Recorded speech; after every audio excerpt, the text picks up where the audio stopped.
말씀인 히브리서 1장 1절에서 3절입니다.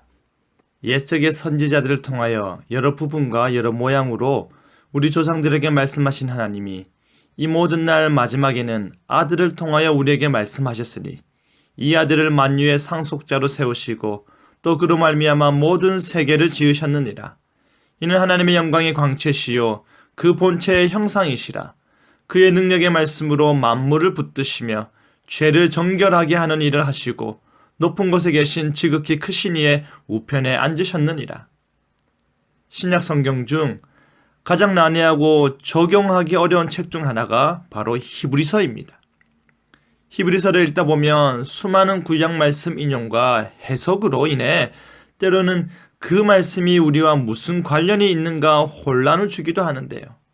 그럼에도 불구하고 히브리서는 하나님의 목적에 대한 우리의 이해를 풍부하게 제공하면서 그 속에 있는 수많은 보물을 선물로 주는 책입니다.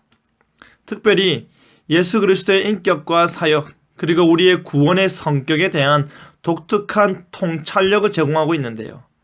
아들을 통하여 라는 제목으로 말씀이 주는 교훈을 함께 나누겠습니다. 하나님께서는 구약시대를 통해 여러 가지 방법으로 수없이 말씀하셨습니다. 하지만 1절의 옛날과 대조를 이루는 2절의 마지막 때에 하나님께서는 예언자 중 한 사람이 아닌 그 아들을 통해 우리에게 말씀하셨습니다. 구약에는 여러 부분 여러 모양으로 말씀하셨다면 마지막 날에는 아들을 통하여 말씀하시는데요. 그렇다면 그 아들이 누구일까요? 히브리서 1장에서 7장을 보시면 이 아들이 천사보다 뛰어나고 모세보다 뛰어나고 아론 계통의 모든 제사장들보다 훨씬 뛰어난 이유가 언급되고 있는데요. 그 이유는 이미 그가 아들이기 때문입니다. 그가 만유의 상속자이기 때문입니다. 그가 모든 세계를 창조한 분이시기 때문입니다. 구약시대가 끝나고 메시아가 오심으로 시작된 새로운 시대, 곧 그리스도의 초림에서부터 재림 때까지 모든 날 동안 하나님께서는 그리스도 안에서 계속적으로 말씀하사 선지자들과 동급의 사람이 아니라 하나님의 본성을 지닌 자이신 아들 안에서 드러나는 계시의 성취와 완전함을 알려줍니다. 그 아들 예수님께서 온 우주를 지배하고 다스리시는 아들 예수 그리스도께서 하나님 보좌 우편에서 오늘도 우리의 삶을 통치하고 계십니다.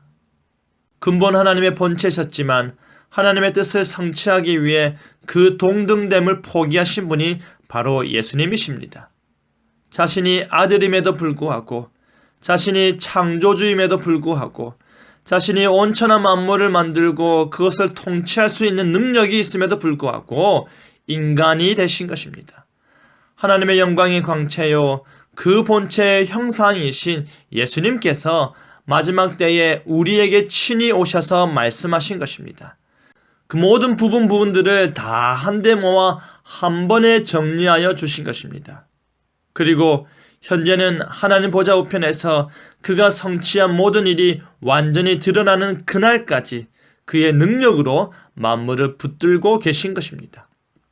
사랑하는 성도 여러분, 만물을 창조하시고 온 세상 가운데 가장 높으신 이름을 소유하신 예수님을 향해 사도 베드로는 고백하기를 주는 그리스도시요 살아계신 하나님의 아들이라 하였습니다. 바로 그 예수님께서 지금 우리의 유일한 중보자가 되십니다.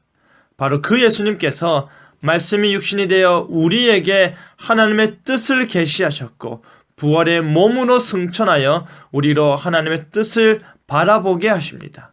온 세상을 하나님 보좌 우편에서 통치하시고 보존하시는 아들 되신 예수님께서 우리의 구원자 되시고 우리의 중보자 되시고 우리의 주 되심을 오늘도 찬양으로 고백하길 바랍니다. 그리하여 그 아들을 통하여 우리에게 말씀하시는 하나님께 영광 돌리며 살아가는 저와 여러분 되기를 간절히 바랍니다. 아멘.